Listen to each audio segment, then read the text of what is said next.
O Israel está lembrando aqui, depois da apresentação do currículo dele, ele tem só metade do tempo.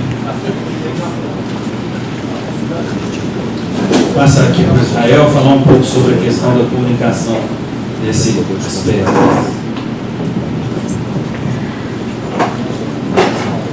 Tudo bom, gente? Boa tarde. Primeiro, desculpa por aquele episódio embaraçoso do currículo terminado ali, infelizmente a gente decidiu que fosse tudo listado aqui, era para extrair o que se adequasse melhor a essa conversa. Eu sou jornalista, atuo há 29 anos no jornalismo cultural, sou gestor cultural, sou um ativista da defesa da democratização das comunicações, da comunicação como um direito humano essencial. E a contribuição que eu posso trazer aqui, eu acho que ela dialoga um pouco com essas diferentes perspectivas, mas ela está muito calcada no enlace de duas áreas que foram duramente impactadas pelo que eu chamo de nova ordem digital, que são a comunicação e a cultura. Do meu ponto de vista, e é bom que eu alerte que eu sou um otimista, a cultura se beneficiou, embora isso ainda não tenha se materializado suficientemente, pela mudança de paradigmas que, por exemplo, implodiu a lógica que vigorou durante um século no mercado fonográfico.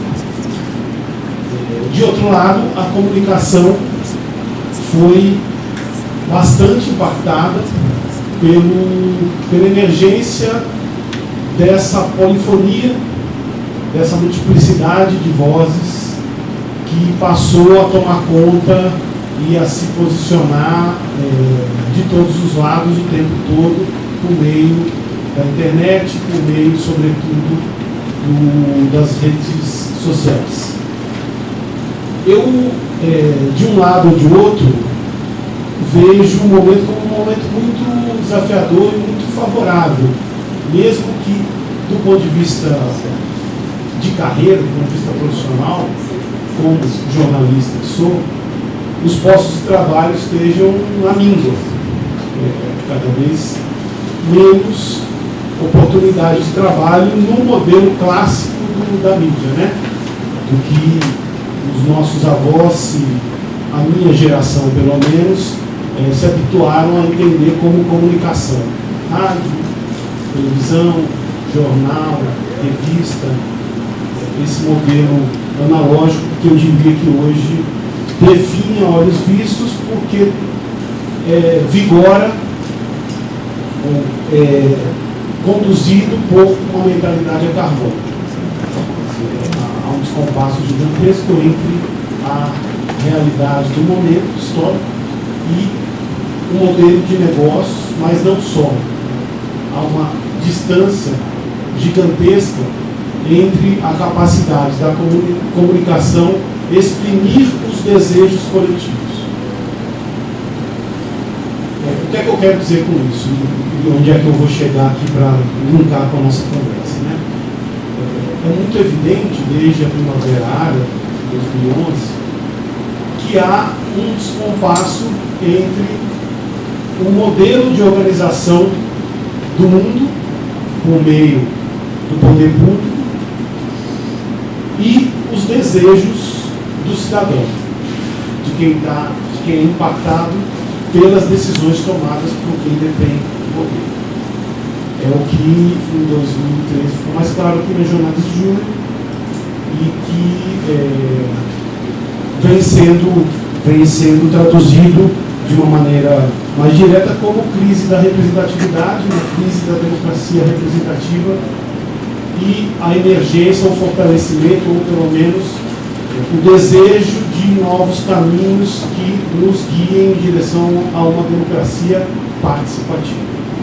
Ou seja, o cidadão em geral, ou pelo menos essa nova geração que emerge a partir dessa configuração da nova ordem digital, não quer mais que falem por ele, simplesmente, mas sim que abram espaço para que ele fale.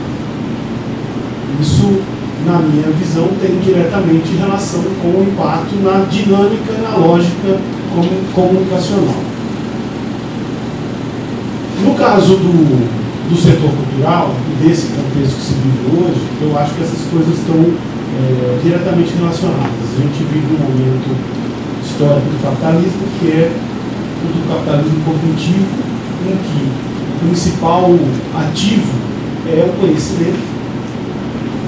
Não que o conhecimento fosse dispensável, não fosse determinante nas outras eras do capitalismo, mas hoje o conhecimento difuso, o conhecimento impalpável, o conhecimento que não se materializa em algo de pegar com a mão, ele tem tanto ou mais valor nesse contexto da economia criativa, das indústrias criativas e da produção de bens simbólicos. Quando a gente fala em economia criativa, é disso que a gente está falando, né? De uma tentativa de compreensão da dinâmica econômica a partir da perspectiva do bem simbólico como valor principal, como valor que diferencia, que distingue os produtos, os bens, os serviços que se moram ali, que estão relacionados ali naquele ambiente. Eu acho isso um grande ponto de virada possível do setor cultural. A gente está falando de criatividade. Não há ninguém que exercite mais esse ativo, essa potência chamada criatividade, do que o artístico, do que o setor cultural. O que nos falta, afinal, para dar o salto em direção a uma coisa simples, elementar, muito básica, que também não nos distingue tanto de todas as demais atividades, mas acho que pode ser uma maneira de traduzir essa inquietação que todos temos, né? Qual seria?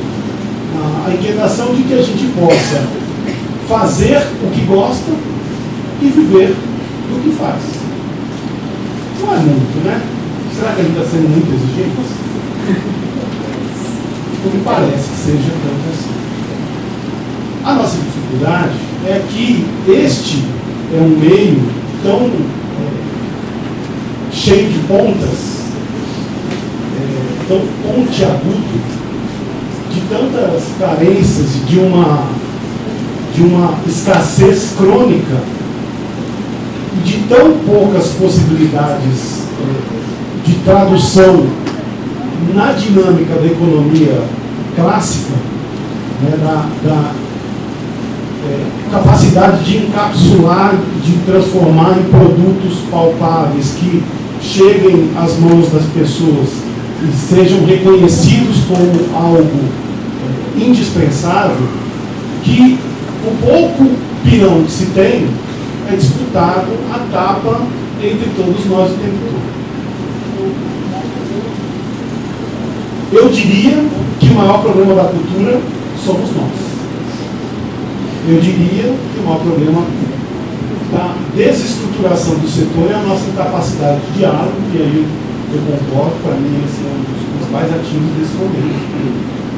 Se a gente não tiver condições de sentar para discutir o que nós temos em comum, minimamente, e consensuar uma estratégia que nos permita avançar juntos um passo adiante, a gente vai continuar andando de lado ou para trás, disputando o que é do meu interesse particular. E todos temos os nossos.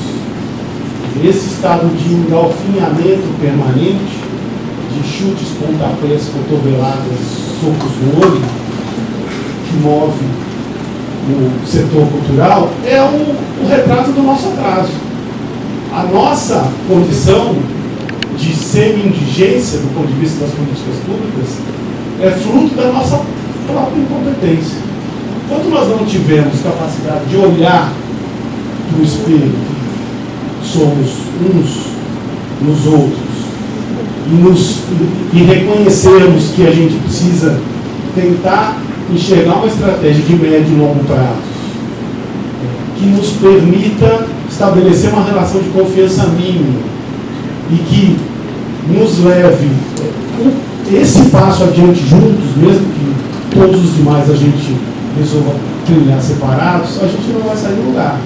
Quer dizer, é preciso parar de olhar para o que nos diferencia, para o que nos distingue, e passar a olhar para o que nos aproxima, para que a gente tenha uma causa, meia, se não for, não der para chegar em uma, meia, que nos mova em bloco. Cada vez que a gente tiver capacidade disso, a gente vai de verdade avançar, como diz o filósofo Chico Sainz, um passo adiante você já não está no mesmo lugar. Eu acredito muito nessa possibilidade. Agora, como é que isso se dá, portanto? Isso se dá de maneira coletiva. Isso se dá por associativismo. Isso se dá por colaborativismo. Pela capacidade de nós nos unirmos, ou pelo menos nos aproximarmos instantaneamente, seja, e pactuarmos esse pé adiante, se não for possível dar um passo adiante. Quer dizer, a condição essencial hoje da defesa da singularidade está em ser plural. Se você quer ser singular, seja plural. Se você não conseguir enxergar isso dessa maneira, vai ser muito mais difícil você viabilizar-se pessoal e profissionalmente atuando no setor cultural com essa ambição gigantesca que é fazer o que se gosta e viver o que se faz. A minha contribuição aqui, ela, pelo tempo exíguo que eu tenho, eu resolvi mudar um pouco a estratégia, mas eu vou passar muito por alto nas possibilidades que estão apontadas no que eu diria, que é essa questão dos arranjos produtivos e dos arranjos criativos na área da cultura.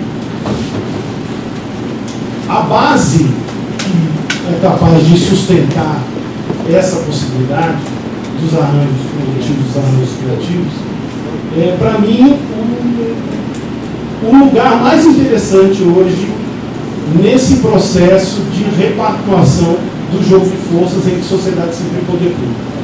Por quê? Porque, de um lado, nós estamos perdendo a inocência em relação à capacidade do poder público de nos atender.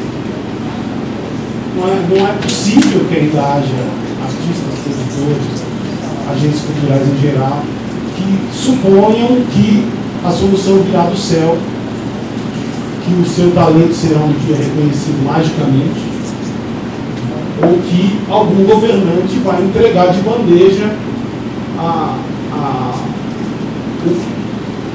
o pote de ouro no seu braço para que ele siga confortavelmente até o fim dos tempos. Isso é um indutor de aproximações, né?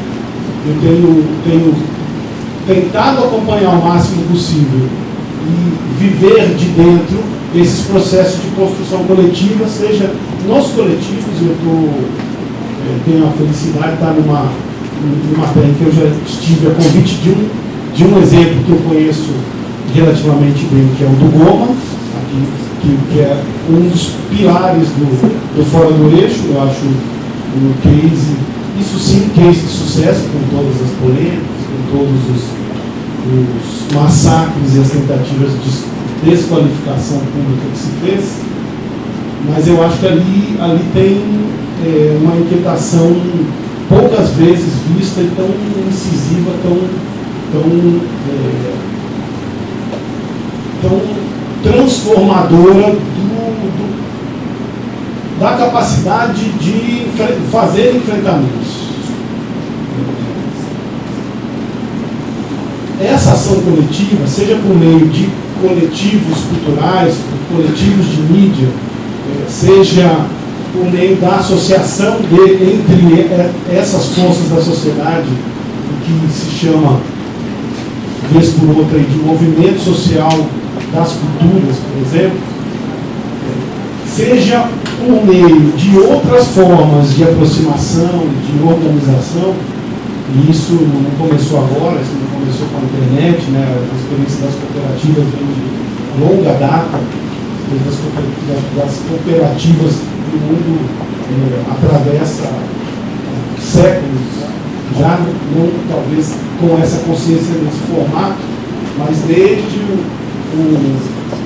que a Revolução Industrial mudou a relação do trabalhador com o processo de produção, e que foi preciso reorganizar a lógica, que essa tentativa de aproximação de cooperativismo vem prosperando.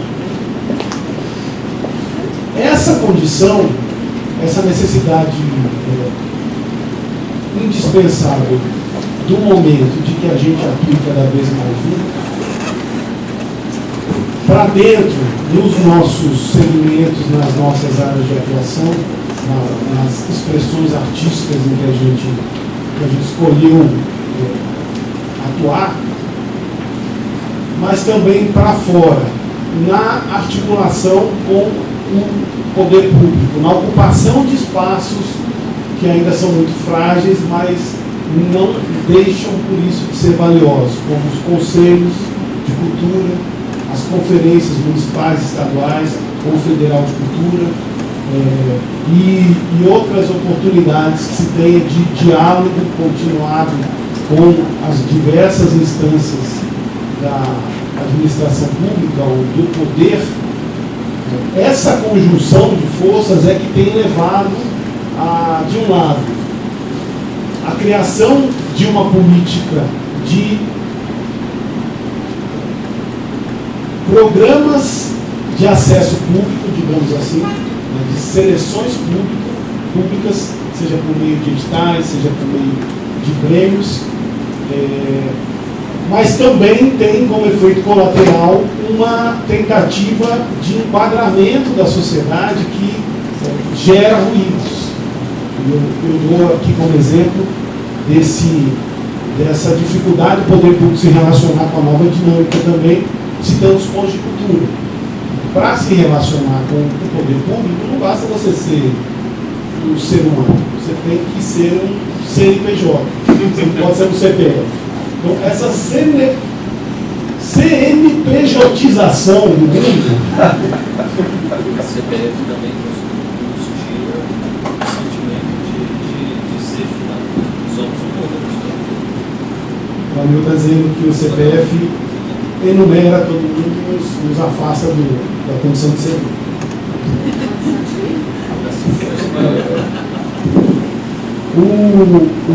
A dificuldade do setor público de se relacionar com pessoas de carne e osso e de exigir que você cumpra determinados requisitos legais e seja uma empresa, mesmo que seja uma empresa de um homem só ou de uma mulher só, gera curtos-circuitos na lógica da produção cultural, na lógica que move certos nichos do setor cultural.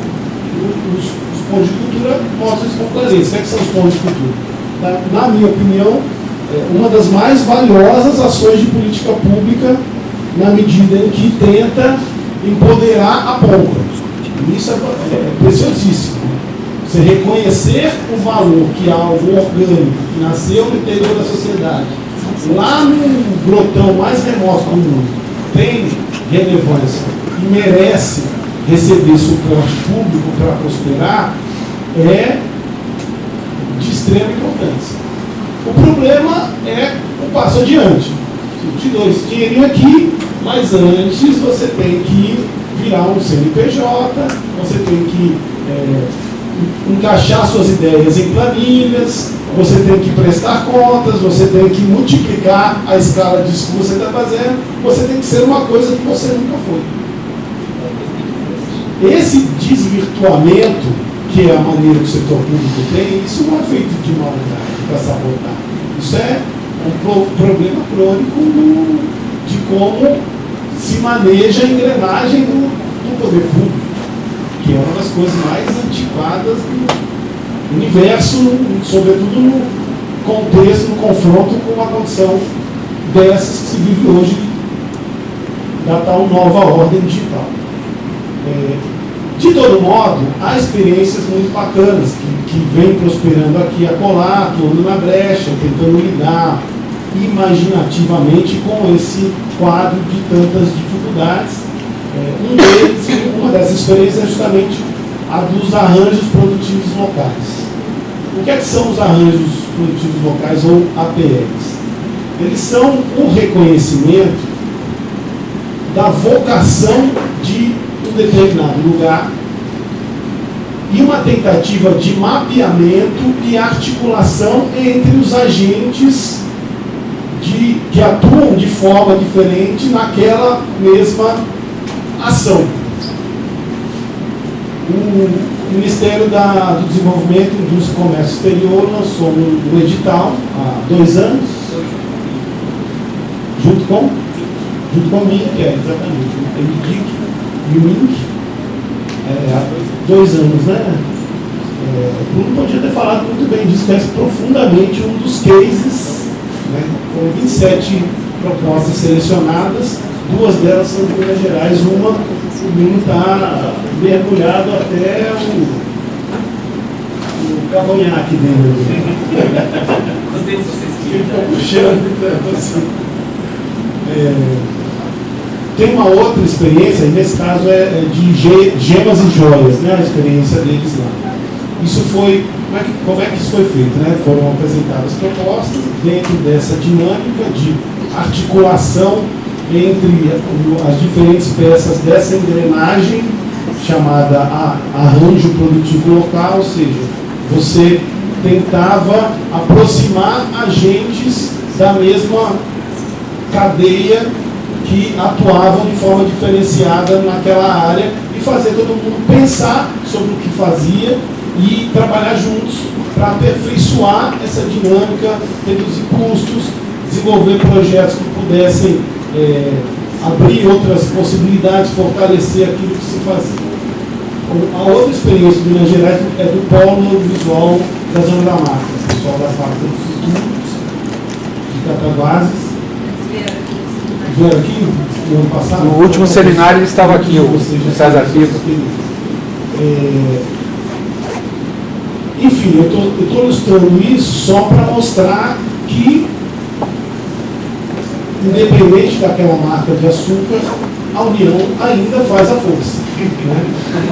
Isso mais do que o slogan maltratado pela publicidade, cada vez mais nesse contexto em que a gente às vezes se imagina isolado pelas redes sociais, pela internet, essa ideia de que a internet afasta, que as pessoas não se relacionam mais com mudantes, etc.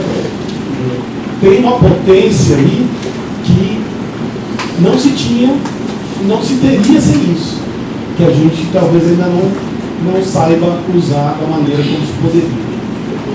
O setor cultural, ele tem especificidades, evidentemente. Eu acho que fica claro de enxergar como alguns segmentos se beneficiaram mais que outros dessa dinâmica. Né? Por exemplo, o pontapé, ele não consegue se engarrafar e se digitalizar, se compactar e se distribuir pela internet fisicamente, presencialmente. Mas ele pode tornar-se um vídeo que vai levar o trabalho dele mundo afora, em lugares onde ele talvez nunca fosse. Né? Algumas ações, alguns produtos, algumas áreas, elas são favorecidas pela sua condição. Quando a música começou a ser registrada, e quem inventou isso, o fonógrafo, foi Thomas Alva Edison, o mesmo nome que nos ilumina hoje, que aliás é um dos caras um dos maiores ratos caçadores de patentes do mundo. Ele chegou a ter mais de 1.700 patentes registradas, ou seja, lá no século XIX o cara estava muito ligado na ideia de uma das polêmicas do século XXI, que é a questão dos direitos autorais.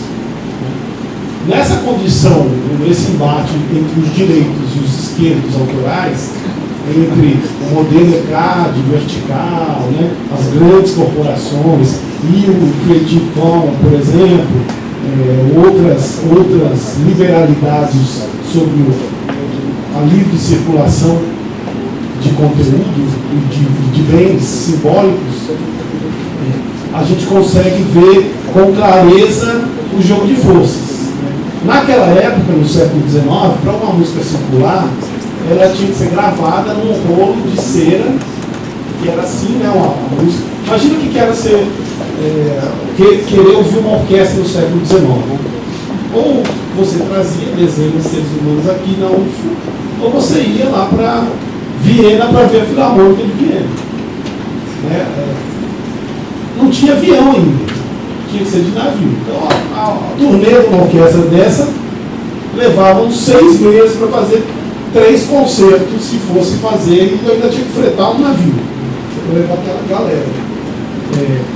Quando o Thomas Edison encontra essa solução do registro da música em cera, no cilindro de cera, a música passa a se tornar acessível, a música dessa orquestra passa a se tornar acessível em outros lugares onde a orquestra não está. Então essa ideia do que depois a indústria, os estudos aí, indústria cultural e tal, passaram a chamar de reprodutibilidade da obra, ela democratizou o acesso, sem dúvida nenhuma. A possibilidade de esparramar os conteúdos culturais pela internet multiplicou e radicalizou essa expansão, por mais que haja os debates entre direitos, esquerdos e centros autorais. Agora, é preciso, acho que a gente precisa ter clareza do impacto desse momento que a gente está vivendo, que talvez por estar tão imerso nele, a gente não consiga enxergar com facilidade. Um moleque de 19 anos, nos anos 90, implodiu 100 anos de lógica da indústria fonográfica. Foi o cara que criou a circulação de música pelas redes P2P, peer-to-peer, que criou, como é que chama? O Napster. Obrigado. Um cara de 19 anos implodiu um dos grandes conglomerados da economia mundial, né? Que ainda tem força global, residual, né? Porque é gigantesca, atua no mundo inteiro, mas hoje já não tem mais a mesma força que tinha 2 décadas atrás, 3 décadas atrás. Por quê? Porque eles construíram esse modelo de negócio, que era um modelo concentrador, era um modelo vertical de produção, era quem escolhia quem ia ser ou não legitimado como artista era o executivo daquela empresa. Se você não gravava um disco, que artista é você? O que esse cara fez foi romper com isso, porque as gravadoras detinham todo o processo de produção, de distribuição, de difusão, de comercialização de tudo. Esse modelo vertical. Hoje não, é um modelo multifacetado. Todo mundo não precisa nem saber música para fazer música. E 2 programas, todo mundo tem condições de se manifestar artisticamente, digamos assim, com mais qualidade, seja lá o que queira dizer qualidade, com mais consistência, digamos, com mais objetivos estéticos ou menos objetivos estéticos. O fato é que, nesse momento, como é que está me contando o presidente da mesa?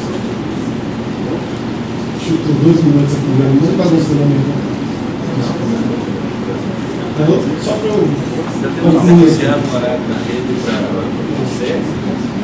o fato é que, vamos dar uma vez, o fato é que nesse momento eu vejo essa condição que nós temos aqui como uma grande oportunidade, sim, para que a gente tente explorar melhor essa condição e responder a essa questão que nos move, né? A questão da cultura como da sobrevivência à existência. Existir demanda ser conhecido e reconhecido. E aí, a capacidade de acessar os meios de comunicação e os canais de difusão é determinante. Sobreviver disso são outros 500. O Bruno, por exemplo, existe. A revista Mucuri Cultural existe. Está lá, firme e forte, tropegamente, num ano faz 3 edições, outro faz 2, outro faz 1. Mas está aí. Lindo e louro, esbelto, né, exibindo essa tez invejável do sol do Cujo.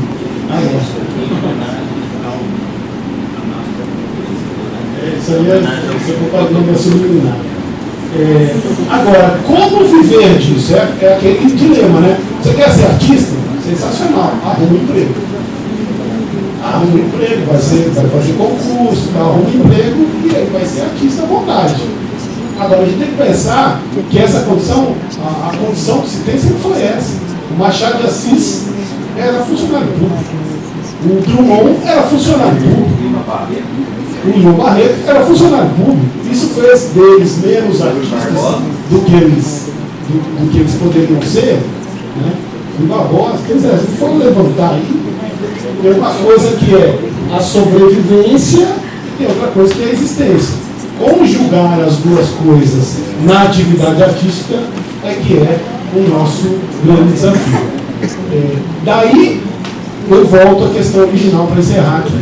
Eu acho que a resposta, se houver, virá da nossa capacidade de nos aproximarmos e de tentarmos juntos fazer todos os enfrentamentos. Começa em reconhecer os espaços e ocupá-los. Tem abertura do poder público para o diálogo? Eu quero falar. Não tem? Vamos abrir agora.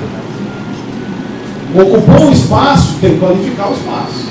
Também tem que dizer que veio. Porque o que mais tem é gente querendo ocupar espaço, mas o que mais tem ainda é gente que chega lá e não sabe o que fazer com ele. Então a gente precisa mais uma vez assumir a responsa das nossas dificuldades e chamar para nós mesmos a responsabilidade pelo nosso Estado, seja ele de graça ou de financiamento. Muito obrigado.